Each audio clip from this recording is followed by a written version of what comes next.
Assalamualaikum warahmatullahi wabarakatuh. Salam sejahtera dan bahagia untuk kita semua. Jumpa lagi dengan saya Imam Mustaqim, CGP Angkatan 9 Kabupaten Sorong. Kali ini saya akan menyampaikan tentang Jurnal Refleksi Dwi Mingguan Modul 2.2 Pembelajaran Sosial dan Emosional.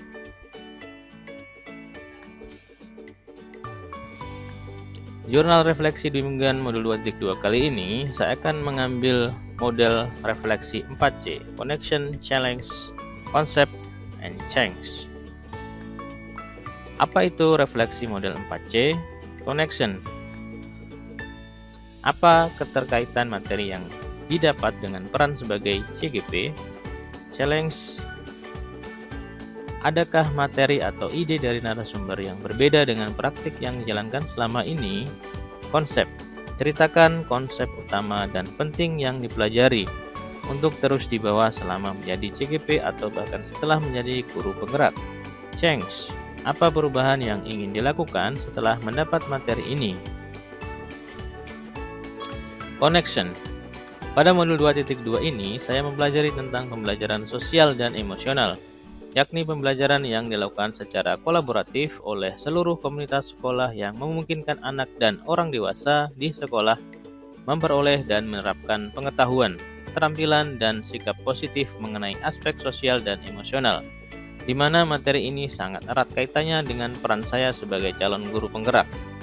Dalam modul ini saya dikenalkan tentang 5 kompetensi sosial dan emosional, dan bagaimana implementasinya dalam pembelajaran kesadaran penuh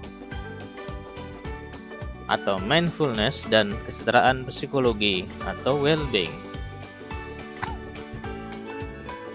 Materi dalam modul ini sangat mendukung peran saya sebagai calon guru penggerak, karena ketika saya memiliki kompetensi sosial dan emosional yang baik, saya akan lebih efektif dan cenderung lebih resilient atau tangguh dan merasa nyaman di kelas karena dapat bekerja lebih baik dengan murid. Dengan mengimplementasikan pembelajaran sosial dan emosional, kita akan mampu menciptakan lingkungan belajar yang tepat serta terkoordinasi untuk meningkatkan pembelajaran akademik, sosial, dan emosional semua murid. Saya juga akan mampu membangun kemitraan atau kerjasama sekolah, keluarga, komunitas untuk membentuk lingkungan belajar dan pengalaman yang mencirikan hubungan atau relasi yang saling mempercayai dan berkolaborasi. Challenge. Dari beberapa konsep materi yang saya terima, ada beberapa yang berbeda dengan apa yang sudah saya terapkan selama ini. Di antaranya, sebelum mempelajari modul ini, saya berpikir bahwa pembelajaran sosial dan emosional adalah pembelajaran tentang sopan santun atau bagaimana cara berperilaku seorang anak kepada orang yang lebih tua maupun teman sebayanya. Ternyata tidak. Sebelumnya saya berpikir bahwa mengintegrasikan pembelajaran sikap sopan santun atau cara seorang anak bersikap terhadap guru maupun teman sebayanya dalam kegiatan pembelajaran di kelas serta di sekolah berarti saya sudah mengimplementasikan pembelajaran sosial dan emosional. Ternyata tidak.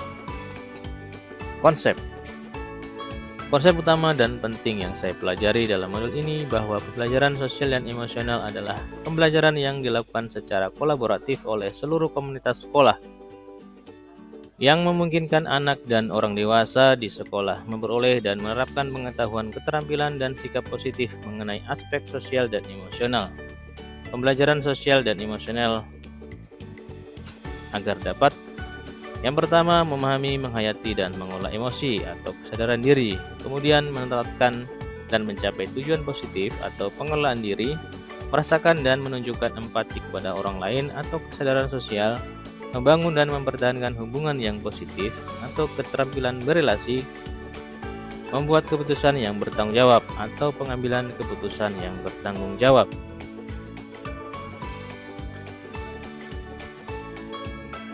Pembelajaran sosial dan emosional ini dapat dicapai dengan cara: yang pertama, penciptaan lingkungan belajar yang tepat,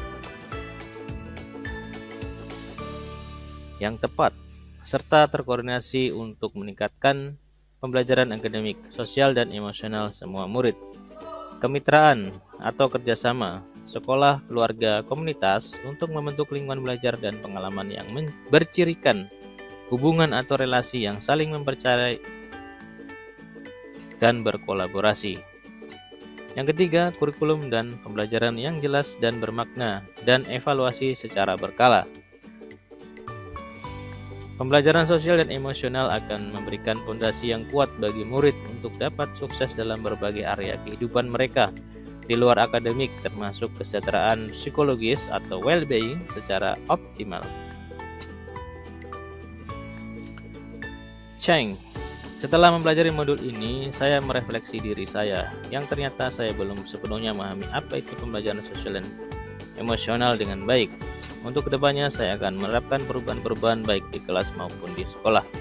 Di kelas, saya akan membudayakan dan mengintegrasikan pembelajaran sosial dan emosional dalam setiap pembelajaran yang saya laksanakan. Misalnya, membuat roda emosi di kelas yang akan diisi siswa setiap pagi sebelum pembelajaran. Mengajak siswa untuk menghadirkan mindfulness dengan teknik stop.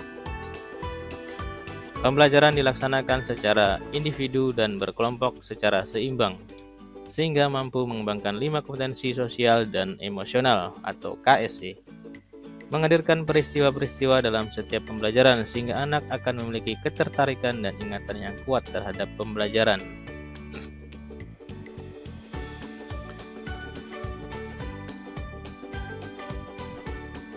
Di sekolah, saya akan melakukan perubahan di antaranya. Saya akan berusaha menjadi teladan yang baik dalam penerapan KSE di sekolah. Saya akan mengimbaskan pemahaman dan penerapan tentang pembelajaran sosial emosional yang saya dapatkan dan terapkan di kelas saya pada rekan sejawat. Saya juga akan berkolaborasi dengan teman sejawat dalam penerapan dan pembudayaan kompetensi sosial dan emosional di sekolah. Misalnya, membuat kesepakatan bersama, membuat komunitas belajar profesional, membuat sistem mentoring rekan sejawat, mengintegrasikan kompetensi sosial emosional dalam pelaksanaan rapat guru. Demikian yang dapat saya sampaikan. Saya ucapkan terima kasih. Semoga bermanfaat.